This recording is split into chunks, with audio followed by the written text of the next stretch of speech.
రవి ప్రకాష్ సిలికానాంధ్ర ఆసుపత్రి Kuchipudi super speciality వైద్య సేవలు పూర్తిగా ఉచితం. ఈరోజు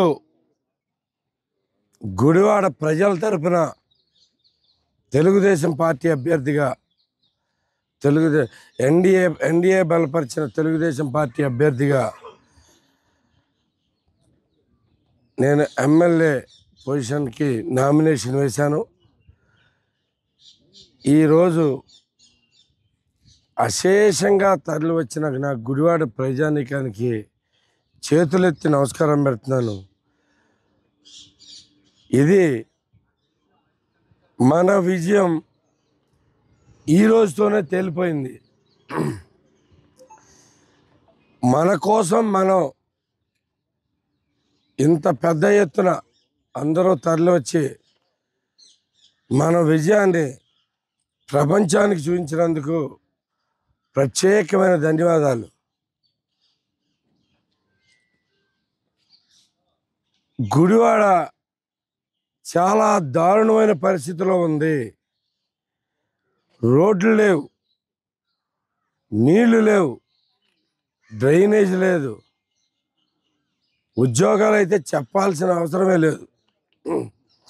ఇంత దారుణమైన పొజిషన్లో మన 20 ఏళ్ళుగా ప్రస్తుతం ఉన్న ఎమ్మెల్యే మన కళ్ళని మూసి కళ్ళ గంతలు కట్టి అంతా ఏదో అభివృద్ధి చేస్తా అన్నట్టు చెప్పుకుంటూ వెళ్ళిపోతా ఉన్నాడు. ఇది ప్రజలు అందరూ గమనించారు. అందుకే ఈరోజు అందరూ మా తరపున మీరు ముందు నడవండి, మీతో పాటు మేము నడుస్తామని చెప్పి ప్రతి ఒక్కరూ తరలి వచ్చారు. ఈరోజు చూస్తే గుడివాడ మొత్తం ఒక్క ఈ ఆర్డీఓ ఆఫీస్ ఏరియా తప్పితే ఎక్కడ చూసినా కానీ ప్రజలు వాళ్ళ బాధలు ఈరోజుతో తీరతనే చెప్పే ఆనందంతో అందరూ దిగ్విజయంగా ముందుకు వచ్చి నన్ను ఆశీర్వదించారు. నన్ను ఇక్కడ దాకా తోడుకుని వచ్చి పంపించి నామినేషన్ వేసి రమ్మని పంపించారు. మీరు అందరూ చూశారు. ఈ ఎమ్మెల్యే కళ్ళబొల్లి మాటలు ఎంత దారుణం అంటే ఎదురుగుండా కనపడుతున్న నిజాన్ని కూడా అబద్ధం అని చెప్పగలిగిన ఏకైక మనిషి. సమస్యల గురించి ఏమాత్రం అవగాహన లేని వ్యక్తి. 3 సార్లు గెలిచి నేనేదో అధికారంలో లేను అందుకని మీకు చేయలేకపోయాను, 4వ సారి అధికారం ఇవ్వండి, నేను అద్భుతంగా చేస్తాను అని చెప్పాడు. సరే, మరొక్కసారి ప్రజలందరూ నమ్మారు. నమ్మిన ప్రజల్ని నట్టేట ముంచాడు. ఎమ్మెల్యేనే కాదు, మంత్రి అయ్యాడు.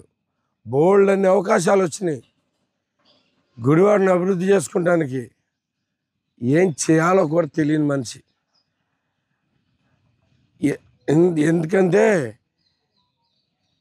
రమారమి 8 లక్షల టన్నులు ధాన్యం కొనుగోలు కొనడానికి గవర్నమెంట్ తరఫున ఆర్డర్ వస్తే ఎవరైనా కానీ ఇన్ని రోజులు గుడివాడ ప్రజలందరూ ఆత్రంగా ఎదురు చూస్తున్నారు కదా, వాళ్ళకి చేయాలి కదా. ముందు మనకి దాంట్లో తప్పేం లేదు కదా. ముందు గుడివాడలో ఉన్న ధాన్యం కొనాలి. అది మానేసి ఇక్కడైతే తెలిసిపోద్దని చెప్పి east Godavari, west Godavari, east గోదావరిలో 4 లక్షల టన్నులు కొన్నాడు. వెస్ట్ గోదావరిలో 3.5 లక్షల టన్నులు కొన్నాడు. ఇక కృష్ణా, గుంటూరు కలిపి 50,000 టన్నులు. మనకి కృష్ణా జిల్లా మొత్తానికి కలిపి 30,000 టన్నులు కూడా ధాన్యం కొనలేదు. ఎంత నష్టపోయారు మీరు ఒక్కసారి ఆలోచించండి. ఆ ధాన్యం ప్రభుత్వమే కొంటే ఏమయ్యేది? ఈ రైతులందరికీ సరైన ధర దొరికేది, ఆ ధర దొరకకుండా చేశాడు. దీంట్లో అవినీతి కోసం కొన్ని వేల కోట్ల అవినీతి జరిగింది. దాంట్లో ప్రభుత్వం రాగానే బయటికి తీస్తాం. దాంట్లో గ్యారంటీగా చెప్తున్నాను, ఈ ప్రభుత్వం రాగానే ఎన్ని వేల కోట్లు అవినీతి ఓన్లీ ధాన్యం కొనుగోలులోనే చేశాడు. అందరికీ తెలుసు, ప్రతి ఒక్కరూ చూశారు. ఇదే కాదు, ఇంకా అనేకమైన దారుణాలు చేశాడు. జనాలు భూ కబ్జాలు పాల్గొన్నాడు. అంటే మంత్రి అయితే అధికారాన్ని భూ కబ్జాలకు వాడుకున్నాడు. ఏమన్నా ఒక రోడ్డు బాగు చేయాలంటే నిధులు ఎక్కడి నుంచి తేవాలో తెలియదు, కానీ మట్టి ఎక్కడన్నా గౌక్కుని తవ్వేయాలంటే ఎక్కడెక్కడి నుంచి తవ్వచ్చో తెలుసు. తవ్వేసుకుని అమ్మేసుకుంటాం. ఒక్క పుట్టగుంట చూసుకోండి, ఒక్క మోటూరు చూసుకోండి, అంగుళూరు చూసుకోండి, ఇలా అన్నిట్లోనూ మట్టి విపరీతంగా తవ్వేసి వాళ్ళని సంపాదించాడు. ఇసుక దందా అసలు చెప్పనే అవసరం లేదు. ఈ అన్యాయాలన్నీ చూస్తూనే ఉన్నారు ప్రజలు. అందుకోసమే ఈరోజు నా ముందు నడిచారు, నన్ను తోడుకుని వచ్చారు ఇక్కడ దాకా, గెలిచి రమ్మని ఆశీర్వదించారు.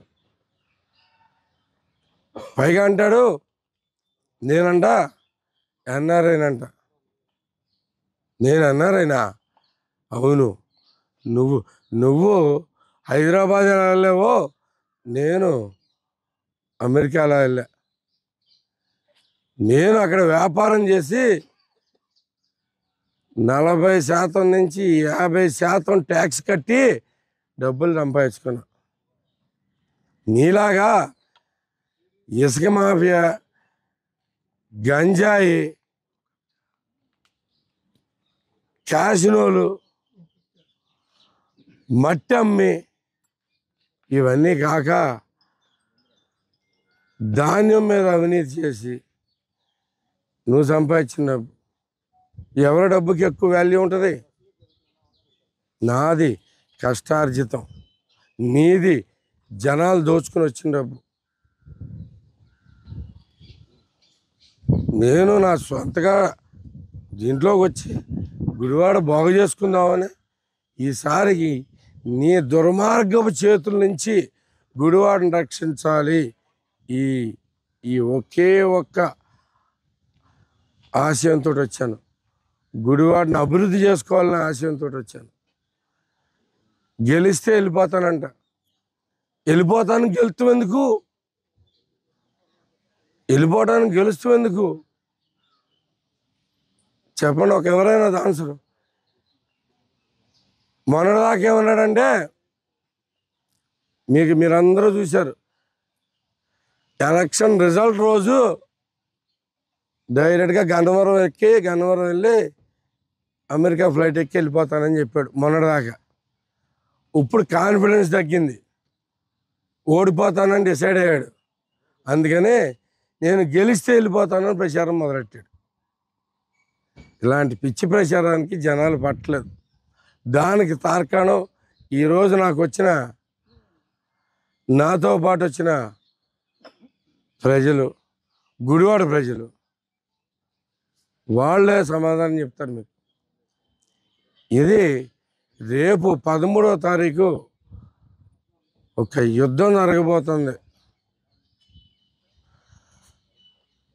ఒక దుర్మార్గుడు, నరకాసురుడు లాంటి వ్యక్తి మీద ప్రజల తిరుగుబాటు చేస్తున్నారు.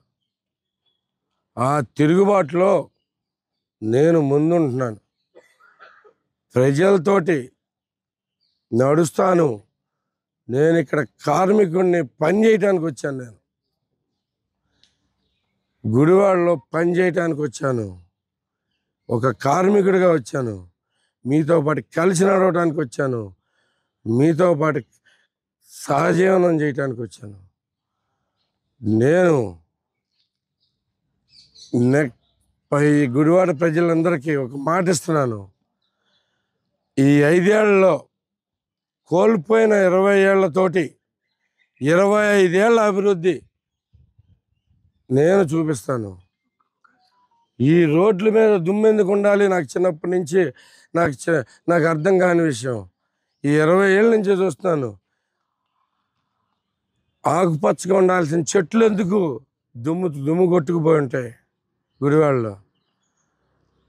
మధ్యలో డివైడర్లు మొత్తం అంత మాసిపోయి దారుణమైన దుమ్ముతోటి ఎలా ఉంటాయి, ఎందుకున్నాయి? మన మురికి కాలువలు బాగుపడవా? మనం మురికి కాలువలకి మూత ఎందుకు ఉండదు? సింపుల్గా మన మురికి కాలువ, ఓపెన్ మురికి కాలువలు ఇంకా ఎందుకు ఉన్నాయి గుడివాడలో? ఏ వయసులో ఉన్నావు? నేను చెప్తానమ్మా, బేసిక్ మీతోటి మాట్లాడతాను, దాన్ని కూడా చెప్పను.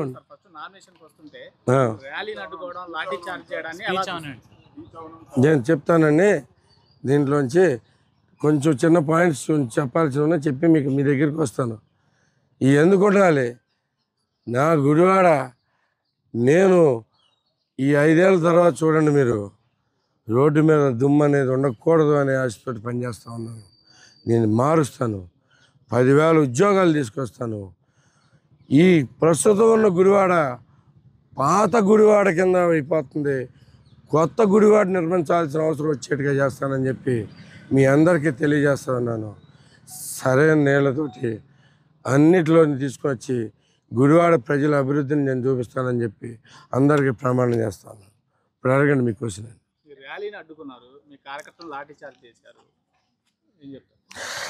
ఎన్ని రకాలుగా అడ్డం పెట్టినా ఏమాత్రం నా దగ్గర జనాలు ఈ అరాచకమైన ప్రభుత్వం నడుస్తుంది, దానికి సిద్ధపడి ఉన్నాం. లాఠీ చార్జీలు చేస్తారా? చేయండి. మమ్మల్ని అడ్డుకుంటారా? ట్రై చేయండి. లాఠీ చార్జ్ చేస్తే చెదిరిపోయారా జనం? జరగరు. జనాల్లో తిరుగుబాటు వచ్చింది. ప్రజలందరూ ఇలాంటి అరాచకాలనే మేము సహించమని చెప్తున్నారు. ఏ ఒక్కడన్నా తగ్గాడా? మొత్తం మీద చూసుకోండి. లాఠీ చార్జ్ ఎంతమందిని చేస్తారు? ఒకళ్ళు, ఇద్దరు, 30, 20 మంది, 30 మంది, 100 మంది, 200 మంది, 500 మంది ఉంటే చేస్తారు. వేల మంది, లక్షల మంది రోడ్డు మీదకి వస్తే ఏ పోలీసులు అయినా లాఠీ చార్జ్ ఏం చేయగలరు? దీంతో ఏం చేయగలరు? ఈ ప్రభుత్వం పర్మిషన్ ఇచ్చిన రూట్లోనే మీరు వచ్చారు, ఆ రూట్లో వాళ్ళు మిమ్మల్ని అడ్డుకోవడం జరిగింది. మరి కుళ్ళు ఉంటుంది కదండి, మీరే చూడండి. పర్మిషన్ రోడ్లోనే వచ్చింది, అక్కడి నుంచి కాల్స్ వస్తే ఓకే. ఇప్పుడు దాకానేమో దీన్ని ఒక అడ్డా కింద పెట్టుకున్నారు, ఇది మున్సిపల్ ఆఫీస్ని. ఆ అడ్డాన్ని తొలగించాల్సి వచ్చింది. దీంట్లోంచి దాని తర్వాత వేరే చోటుకి వెళ్ళి అక్కడి నుంచి మొదలెట్టారు. అక్కడి నుంచి మొదలెట్టినప్పుడు ఆదేశాలు వస్తాయి, ఏదో ఒకటి అడ్డం పెట్టాలి, ఏదో ఒకటి చేయాలి, ఏదో రకంగా చెదరగొట్టాలి, జనాలను భయపెడదాం, అంతే కదా. జనాలను భయపెడితే భయపడే జనాల ఈ రోజులు పోయినాయి. మీకు అందరికీ థ్యాంక్ యూ వెరీ మచ్. ఈరోజు నా కోసమే కాదు, మన కోసం మనం ముందుకొచ్చాం. ఇదే స్టార్టింగ్, ఇదే స్ఫూర్తిని మనం ఎలక్షన్ రోజు దాకా కంటిన్యూ చేద్దాం. మన ప్రభుత్వాన్ని మనం తెచ్చుకుందాం. గుడివాడలో మన రాజ్యం మనం స్థాపించుకుందాం. ఇలాంటి దుర్మార్గుణ్ణి పారదోల్దాం. రెడీ అవ్వండి. Thank you very much. మరిన్ని వీడియోస్ కోసం ఛానల్ ని సబ్స్క్రైబ్ చేయండి. లేటెస్ట్ అప్డేట్స్ కోసం వాట్సాప్ ఛానల్ ని ఫాలో చేయండి. అండ్ లింక్ డిస్క్రిప్షన్ లో ఉంది.